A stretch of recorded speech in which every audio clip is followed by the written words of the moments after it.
Kalau mengikut kategori lesen, mungkin sebelum ni masa kita pergi macam kalau kita nak pergi, dia panggil apa, dalam kelas masa kita belajar, jumpa cikgu belajar mandu tu selalu dia akan cerita lah. Tapi jarang dia cerita apa jenis-jenis, sebab tadi Siti pun ada beritahu, macam ada tanya, ada sebut berkenaan dengan kategori lessons. Memang yang kita pecahan tu yang kita kata sampai ratus tu dia dah banyak sangat tu. Tapi yang ini kalau kita lihat dari segi kategori umum dia lah, kalau kita nak dapatkan lesen ni, semestinya kita bermula pada learners ataupun LDL, belajar.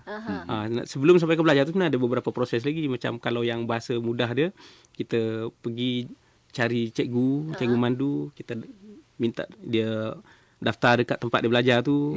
Dia akan ada lagi beberapa proses mana kita ambil nama dia kena dia, pergi ambil belajar komputer, kena belajar test komputer. Yes, test komputer sampai proses-proses itu. Yang ini bawah kategori learners tadilah, LDL. Nanti bila dia dah berjaya, dia test, dia uji, dia panggil KPP 01, KPP 02, KPP 03. Bahasa senang dia, KPP 01 yang kita dah sebut tadi, ujian berkomputer, bertulis ke apa. KPP 2, yang 2 dalam litar. Dalam tu, yang 3 keluar atas jalan. Itu secara umum dia. Mana bahasa kampung dia, kita boleh kata kan. Bila dia itu proses dia, bila selesai 3 proses tu, dia akan dapat satu lesen dia panggil PDL lah. Kalau Siti tengok ada P tampal tu, itulah. Yang P tu kena pakai dulu 2 tahun. Kalau tak ada salah, tak ada apa, tak ada saman yang sampai markah dia tu mencecah satu jumlah yang membolehkan lesen tu dibatalkan, barulah dia menukarkan kepada CDL, competent. Itu dia panggil competent tu, maknanya dia dah, kalau bahasa orang Terengganu tu, lesen besar dia tu.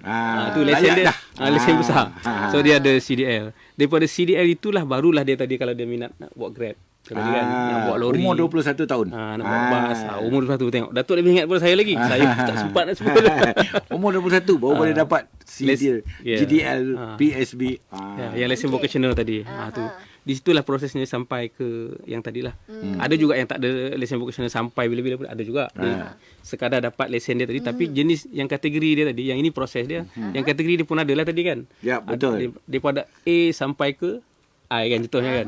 Dia ada yang A, B, C, D, F, G, H, I tu dia ada. Tapi yang biasa kalau DJ Siti tengok, mungkin selalunya nampak yang D tu kan.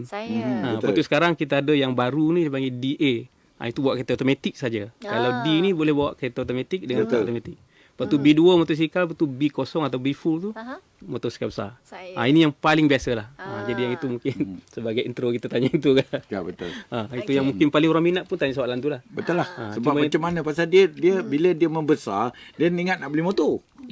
Jadi apa dia CDL, apa dia, nanti baru dia mendapat. Oh, Tuan Mang dah beritahu kena pergi belajar.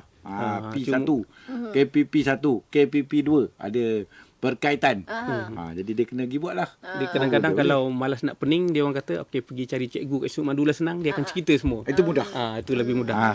Kadang-kadang ada yang rajin tu nak cari pergi jabat JPJ lah, tanya pegawai JPJ pun okey, kita ada di khidmat pelanggan kita, dia boleh cerita proses tu. Lagi senang kalau dia malas pergi, hanya di hujung jari. JPJ di hujung jari ya. Dia laman web kita tu pun www.jpj.gov.my tu, dekat portal gitu, dia ada beritahu proses apa, termasuklah macam yang Datuk selalu cerita ni, nak proses tukar enjin gitu kan. Yang proses yang perundangan memang ada borang-borang dia sekaligus.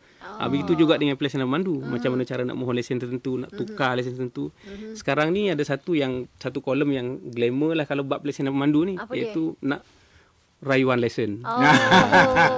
Dia kadang-kadang ada orang ni, dia terlupa dah 3 tahun dia tak baru lesen. Mungkin selama ni dia duk katalah, atau kita contohlah wanita, no offense lah tu. Katalah wanita, dia selalu suami dia bawa. Jadi dia pun sampai satu ketika terlupa, alamak bang, lesen dah mati lebih 3 tahun. Yang itu kalau ikut prosedur biasa kena start dari kosong. Dia kena pergi balik macam mula-mula, dia ambil lesen dulu. Sebab dia tak memandu.